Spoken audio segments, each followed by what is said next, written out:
¿Cansado de no entender algunas palabras que dicen los médicos?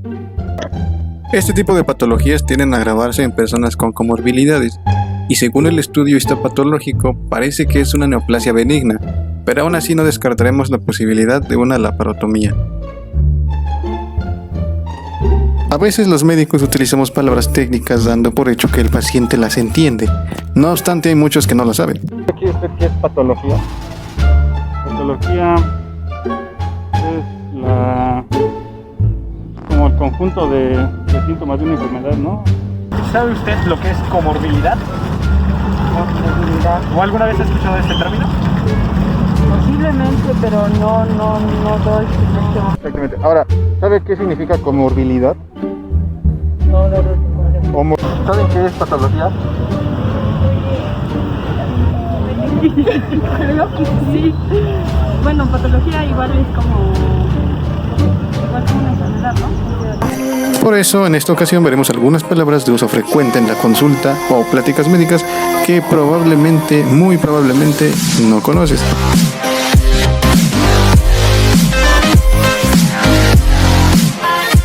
Vivimos en tiempos de pandemia, y a pesar de un año de pandemia, algunas personas no conocen aún el significado de la palabra, siendo una palabra bastante usada en estos últimos meses. No sé qué significa pandemia. Ok.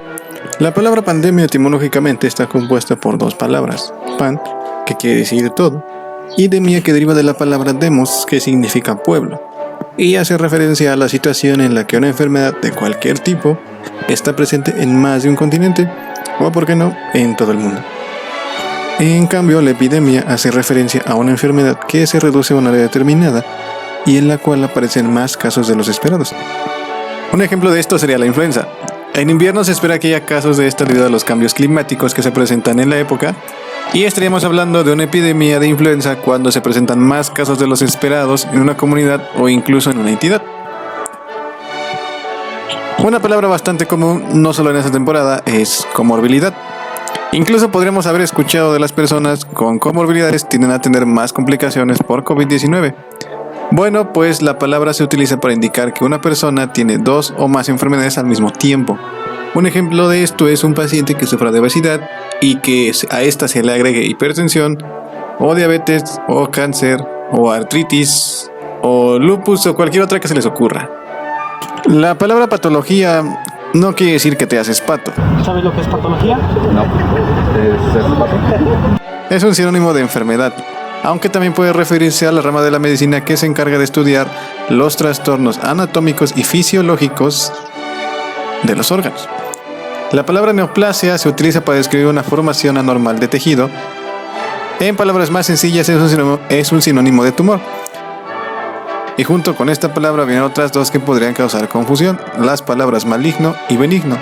Hablamos de una lesión o tumor maligno cuando estamos ante la presencia de cáncer, y hablamos de una lesión benigna cuando el tumor solo crece, pero no invade otros tejidos ni se convierte en cáncer, por lo que no pone en riesgo la vida del paciente.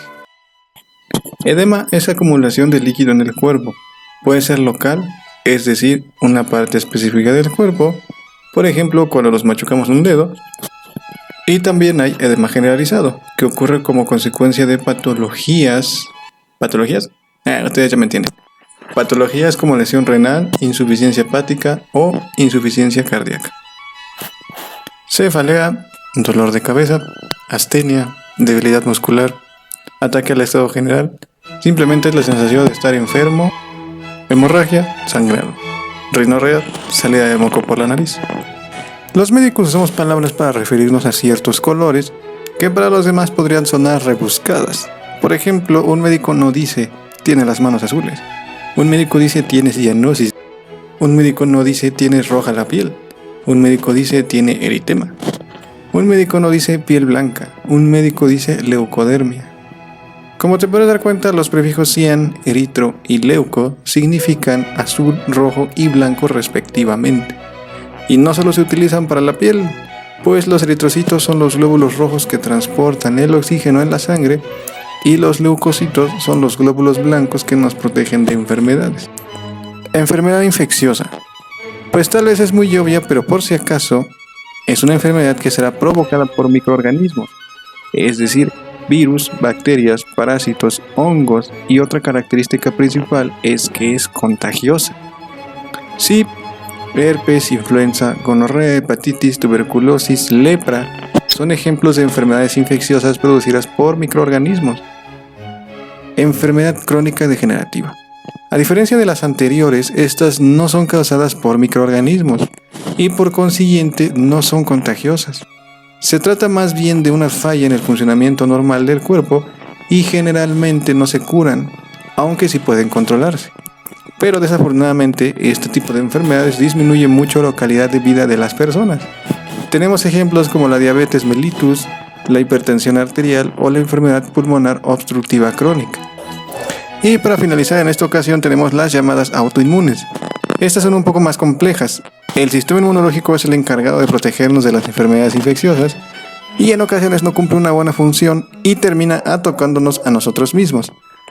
Puede tener diferentes consecuencias dependiendo del tejido u órgano al que ataque. Por ejemplo, la artritis reumatoide, la tiroiditis de Hashimoto, la diabetes mellitus tipo 1. Y bien, ¿te sirvieron algunas de estas palabras? Espero que sí. Igual puedes comentar alguna otra que hayas escuchado de la que tengas duda. Se despide tu amigable vecino y médico interno de pregrado.